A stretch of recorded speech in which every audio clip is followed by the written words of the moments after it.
Judge Scheindlin ruled on a case of racial profiling out of New York City. And it determined that over a period of a certain amount of time, nearly 5 million stop, frisk, racial profiling stops. And the vast majority of them, 95% of them, were black kids.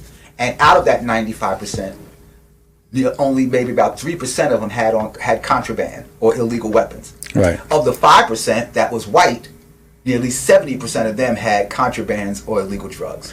And she ruled that what the police were doing was forcing the black community to step away from protecting or trusting the police. Meaning that if a crime was committed right in front of them, rather than go to the police who they felt like would charge them, you saw it in the Central Park case, rather than go to where they would say, hey, look, this crime is going on, they was afraid that they might be the one who gets charged, so they kept their mouth shut. Right. And a whole circumstance came about by virtue of that, black people not trusting the police. And then it happened in Baltimore. The exact same thing. If you read the Baltimore Sun 2018 reports on policing, it says that the community will not come forward to talk to the police officers because they don't trust that the police will treat them fairly, tell the story right, or not even put their name out as potential snitches or whatever in order to turn them to where they become police informants. And that's one of the things that's there, like you said, potential snitches. When you have, criminals, and that's it, you're a criminal. If you're a criminal, if you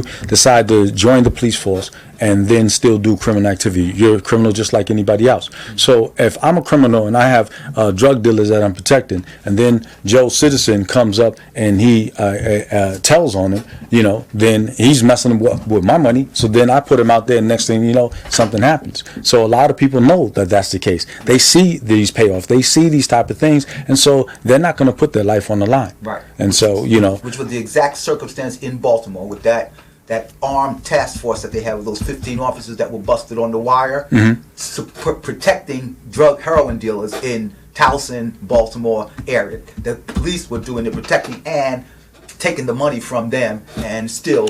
And see,